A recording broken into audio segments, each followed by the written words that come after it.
नमस्कार मंडळी. आपल्या गौराईला साडी नेसवण्याच्या सिरीजच्या दुसऱ्या दिवसात तुमचं मनापासून स्वागत आहे. बघा, आज आपण स्टँडच्या गौराईला साडी नेसवत आहोत आणि ही साडी नेसवताना मी तुम्हाला काही अशा सोप्या ट्रिक्स सांगणार आहे ज्या तुमचं काम सोपं करून देतील. ज्यांना गौराईला साडी नेसवताना निर्यासारख्या होत नाहीत, पदर वारंवार सरकतो, साडीचा शेप नीट येत नाही किंवा एकटीने गौराईला साडी कशी नेसवायची असा प्रश्न पडतो, त्यांच्यासाठी आजचा हा व्हिडिओ नक्की उपयोगी पडणार आहे. बघा, ही साधी साडी आहे, पण शेवटी हीच साडी नेसवल्यानंतर गौराईला आपण इतका सुंदर शेप देणार आहोत की फायनल लुक तुम्ही नक्की शेवटपर्यंत पहा. आणि हो, तुमच्या घरी गौराईला साडी अशाच पद्धतीने नेसवतात की तुमची काही वेगळी पद्धत आहे? मला कमेंटमध्ये नक्की सांगा. चला तर मग जास्त वेळ न घालवता स्टँडच्या गौराईला साडी नेसवायला सुरुवात करूया. तर मंडळी, इथे मी स्टँड घेतला आहे आणि पाठही घेतला आहे, म्हणजे चौरंग घेतला आहे. खाली आपण चौरंग ठेवला आहे, तुम्ही पाठ पण वापरू शकता. आणि त्याच्यावर हे स्टँड ठेवलं आहे. हे स्टँड आपण व्यवस्थित खाली पाटावर बांधून घ्यायचे, कारण गौराई आपल्याला 1-2 तासासाठी नाही ठेवायची, तर आपल्याला 3 दिवसासाठी ठेवायची असते. आणि घरामध्ये लहान मुलं असतील, घरात सतत ये जा असेल, तर जरा जरी धक्का लागला तरी आपलं सेटिंग सगळं हलू शकतं. ही छोटीशी काळजी सुरुवातीलाच आपण घेतली तर नंतर अजिबात धावपळ होत नाही. तरी ते एक मी साडी घेतली आहे कॉटनची. पहिली साडी आतमध्ये बांधली आहे आणि ही दुसरी साडी आहे. ही व्यवस्थित आपण वरून आणि बांधून घ्यायची. आतली साडी पण मी बांधली आहे. ही वरची साडी पण आपण गुंडाळून आहे ना बांधून घ्यायची दोन्ही साईडने. याचा फायदा असा होतो की साडी नेसवल्यानंतर गौराई अगदी सपाट न दिसता थोडी भरदार आणि सुंदर दिसते. तुम्हाला जर जास्त असा जाड शेप हवा असेल तर तुम्ही याच्यावर अजून एक साडी गुंडाळू शकता. फक्त स्टँडला पेपर किंवा पुट्टा असतो ना, तो जरी गुंडाळला ना तरीही चालेल. तर मी पेपर काय वापरलेला नाही, साडी वापरली आहे. साडीने कशी व्यवस्थित आपल्याला बांधता येते. आता मी साडी घेतली आहे. ज्यांना साडी अजिबात नेसवता येत नाही ना, त्यांच्यासाठी ही खूप सोपी पद्धत आहे. साडीचे दोन्ही टोक आहेत ना, ते एकत्र करून घ्यायचे, म्हणजे डबल करून घ्यायचे आणि त्याच्या निर्या करायच्या. जर तुमच्या स्टँडची ना उंची लहान असेल तर तुम्ही असं करू शकता. तर माझा स्टँड जरा उंचीला आहे आणि मी स्टँडच्या खाली चौरंगही ठेवला आहे, तुम्ही इथे पाहू शकता. तुम्हाला जर गौराई थोडी उंची हवी असेल तर खाली एखादा डबा किंवा चौरंग ठेवून उंची वाढवू शकता. आता मी साडीच्या निर्या करून घेते. निर्या करताना खाली वर होऊ नयेत म्हणून आपण कपडे वाळत घालताना वापरतो त्या चिमट्याचा उपयोग करू शकता. मी 2 कोपरे एकत्र करून चिमटा असा लावून घेते. यामुळे निर्या करताना इकडे तिकडे सरकत नाही. आता तुम्हाला पदर करायचा असेल तर तुम्ही पदर पण करू शकता किंवा माझ्यासारख्या आधी निर्या पण करू शकता. तुम्हाला जसं सोयीचं पडेल ना तसं करा. मला आधी निर्या करणं सोपं वाटतं, म्हणून मी आधी निर्या करून घेतली आहे. तरी ते निर्या आपल्या झाल्या आहेत. आता मी काय करते, पदर करते. पदराच्या पहिल्या प्लेट्समध्ये आपण साधारण अर्धा इंच आत घ्यायचा. त्यानंतरच्या प्लेट्समध्ये थोडे थोडे आत घेतल्या तर पदर झाल्यानंतर प्लेट्स बाहेरच्या बाजूला पसरत नाहीत. म्हणून ही छोटीशी ट्रिक नक्की लक्षात ठेवा. तुमच्याकडे मदतीला कोण असेल तर त्यांची नक्की मदत घ्या.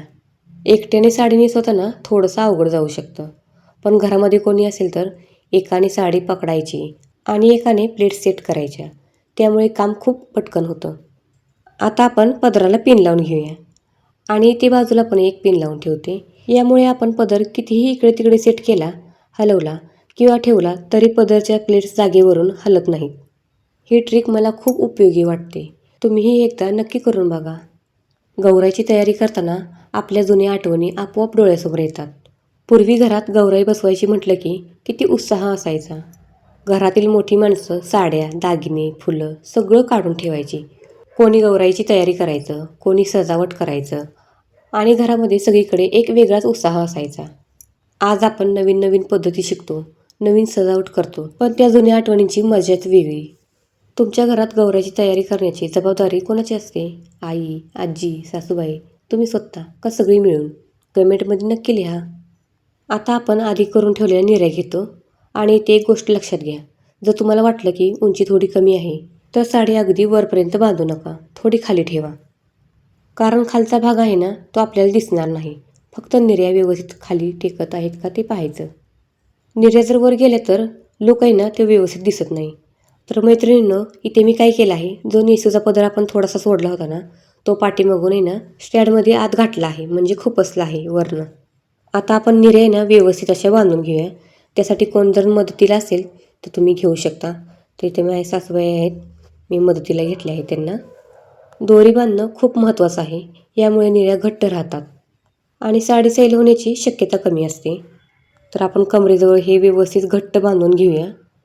जर पिना लावल्या तर पिनाच्या आधारावर हे राहत नाही, त्यासाठी आपण हे बांधूनच घ्यायचं. आता ज्या वरच्या निऱ्या आहेत त्या मग आपण स्टँडमध्ये घालून घेऊया.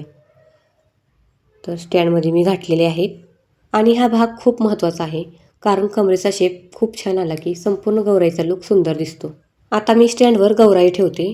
स्टँडवर गौराई व्यवस्थित बसली आहे का ते आपण व्यवस्थित चेक करून घ्यायचं. गौराई व्यवस्थित बसली की आपल्याला पदर सेट करायला व्यवस्थित येते. मैत्रिणींनो, तुम्हाला जर हा व्हिडिओ आवडला असेल तर व्हिडिओला लाईक करा आणि हो, जास्तीत जास्त मैत्रिणींनी हा व्हिडिओ शेअर करा, जेणेकरून त्यांनाही मदत होईल. आणि आपण गौराईची सिरीज चालू केली आहे. येणारे 5 दिवस आपले व्हिडिओ येणार आहेत. त्यासाठी आपल्या चॅनलला सबस्क्राईब करा. रोजची एक पद्धत वेगळी असणार आहे साडीची. जर तुमच्याकडे स्टँड असेल, माझ्याकडे आहे तसं, तर तुम्ही अजिबात काळजी करू नका. येणारे 5 ही व्हिडिओ तुमच्यासाठी आहे. तर इथे मी निर्या सेट करून घेते. याप्रमाणे आपण व्यवस्थित निर्या सेट करायच्या आणि मग वरचा पदर आपण करूया. तर इथे मी निर्या व्यवस्थित अशा सेट करून घेते. निर्या आपल्या व्यवस्थित खाली टेकत आहेत का ते पाहायचं. निर्या जर वर गेल्या तर लूक व्यवस्थित दिसणार नाही. तर निर्या आपल्या छान अशा झालेल्या आहेत. तुम्ही पण निर्या अशाच बनवता का? कमेंट करून नक्की सांगा. आणि मी केलेल्या निर्या तुम्हाला आवडल्या का तेही कमेंट करून सांगा. महाराष्ट्राच्या कोणत्या गावातून किंवा कोणत्या शहरातून, महाराष्ट्राच्या बाहेरून पाहत असाल तर तुमचं ठिकाण मला नक्की सांगा. तुमच्या कमेंट्स वाचायला मला खूप आवडतात. आता आपण इथे पदर व्यवस्थित सेट करूया. पदर थोडा मोठा ठेवायचा, कारण आपल्या गौराईच्या डोक्यावरून पदर घ्यायचा असतो. म्हणून पदराची लांबी सुरुवातीपासून त्याप्रमाणे ठेवा. आता पदराच्या प्लेट्स एकसारख्या करून घेते. पहिल्यांदा इथे मी पिन लावून घेते. तर व्यवस्थित आपण इथे पिन लावून घेऊया. एक प्लेट, त्यानंतर दुसरी प्लेट. सगळ्याच प्लेट शक्य तितक्या सारख्या दिसल्या पाहिजेत. तुमच्या पण गौराईच्या जुन्या आठवणी असतील तर नक्की सांगा. कमेंटमध्ये मला नक्की सांगा तुमच्या काहीतरी आठवणी असतील त्या. मला वाचायला खूप आवडतील. ते इथे पिन झालेली आहे करून आपली.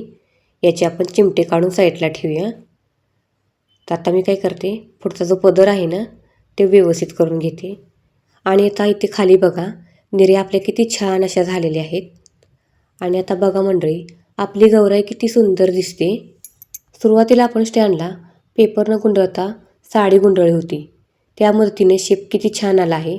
त्याचा सुंदर लूक दिसतो इथे. आणि कमरेचा शेप किती सुंदर आला आहे बघा इथे. म्हणजे सुरुवातीला आपल्याकडे साधा स्टँड होता आणि आता त्या स्टँडवर आपण साडी नेसवल्यावर किती सुंदर गौराई झाली आहे बघा. हीच आहे आपल्या आजच्या व्हिडिओची खास ट्रिक. आता मला तुमच्याकडून एक गोष्ट जाणून घ्यायची आहे. तुम्ही गौराईला साडी कोणत्या पद्धतीने नेसवता? तुमची पद्धत माझ्यापेक्षा वेगळी असेल तर ती कमेंटमध्ये नक्की सांगा, कारण तुमची एखादी छोटीशी ट्रिक दुसऱ्यासाठी खूप उपयोगी ठरते. व्हिडिओ आवडला असेल तर व्हिडिओला लाईक करा. तुमच्या मैत्रिणींना, बहिणींना आणि ज्यांना गौराईला साडी नेसवायची आहे त्यांना हा व्हिडिओ शेअर करा. आणि मंडळी, आजचा व्हिडिओ संपवण्याआधी मी तुम्हाला एक छोटंसं सरप्राईज दाखवते. बघा, हा आहे आपल्या सिरीजच्या 3ऱ्या दिवसाचा गौराईचा लूक. उद्या आपण या लूकची तयारी आणि त्याच्या संबंधित एक खूप सुंदर व्हिडिओ घेऊन येणार आहोत.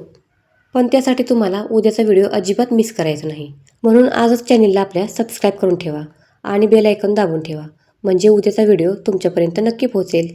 तोपर्यंत धन्यवाद.